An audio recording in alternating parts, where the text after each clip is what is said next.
નમસ્કાર ખેડૂત મિત્રો, હું નાગરિક ક્યાવનરાજ એગ્રેટ ફાર્મિંગ ઝોન 4 યુટ્યુબ ચેનલમાં આપનું હાર્દિક સ્વાગત કરું છું। કૃષિ રાહત પેકેજ કપાસ ઓક્ટોબર 2024 પછી હેઠળ આ સહાય પેકેજ અંતર્ગત કેટલી સહાય મળશે? આ સહાય પેકેજ અંતર્ગત કયા કયા જિલ્લાઓમાં સહાય મળશે?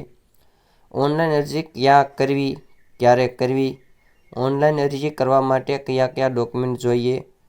ઓનલાઈન અરજી કર્યા બાદ સાધનિક કાગળો ક્યાં જમા કરવા? આ બધી બાબતોની આપણે આગળ વિડીયોમાં ચર્ચા કરીશું। ચૂકવવા પાત્ર સહાય અને ધોરણો।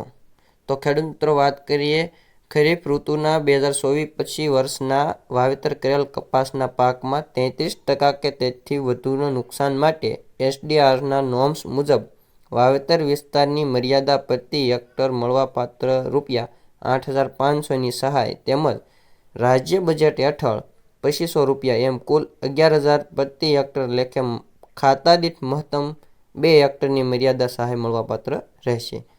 આ સહાય ખાતા દીઠ ગામ નમૂના નંબર 8A મુજબ મહત્તમ 2 હેક્ટરની મર્યાદામાં મળવાપાત્ર થશે।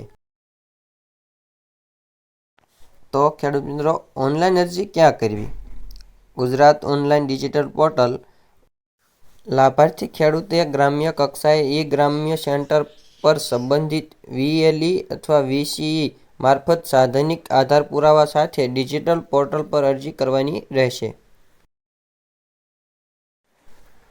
ઓનલાઈન અરજી ક્યારે કરવી? તો તારીખ 2/9/2025 થી લઈને તારીખ 16/9/2025 સુધીમાં ખેડૂત મિત્રોએ અરજી કરી દેવાની રહેશે। ઓનલાઈન અરજી કરવા માટે કયા કયા ડોક્યુમેન્ટની જરૂર પડશે? તો ખેડૂત મિત્રો, વાત કરીએ તો 7, 12 અને 8ની નકલ, આધાર કાર્ડની નકલ, બેંક પાસબુકના પ્રથમ પેજની નકલ તેમજ મોબાઈલ નંબરની જરૂર પડશે। અરજી કર્યા બાદ સાધનિક કાગળો કોને જમા કરવાના રહેશે? તો ગ્રામ્ય પંચાયત ખાતે વીસીઈને જમા કરવાના રહેશે। તો કયા કયા કાગળ જમા કરવાના રહેશે? તો ખેડૂત મિત્રો, ઓનલાઈન અરજીની પ્રિન્ટ જે સાઇન કરીને આપવાની રહેશે, ત્યારબાદ 7, 12, 8ની નકલ, આધાર કાર્ડની નકલ, બેંક પાસબુકના પ્રથમ પેજની નકલ તેમજ વાવેતરનો દાખલો તલાટીશ્રીનો સાઇન કરેલો જોઈશે।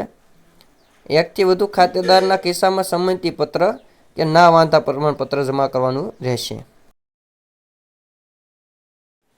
વાત કરી દેવી સુરેન્દ્રનગર જિલ્લાની, તો સુરેન્દ્રનગર જિલ્લામાં ચોટીલા, થાનગઢ, લખતર, દસાડા, સાયલા, ધાંગધ્રા અને વઢવાણ જેવા તાલુકાઓમાં લાભ મળશે।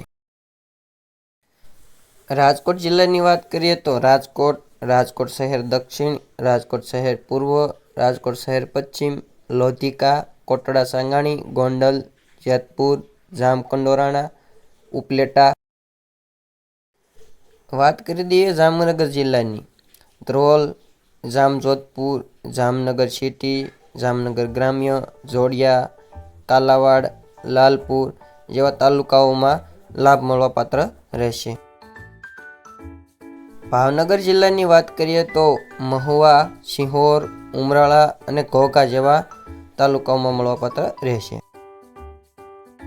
તો ખેડૂત મિત્રો, અમરેલી જિલ્લાની વાત કરીએ તો અમરેલી, કુકાવાડ, વડિયા, ખાંભા, જાફરાબાદ, ધારી, બગસરા, રાજુલા, બાબરા, લાઠી, લીલિયા અને સાવરકુંડલા। વાત કરી દઈએ છોટાઉદેપુરની, છોટાઉદેપુરમાં નસવાડી,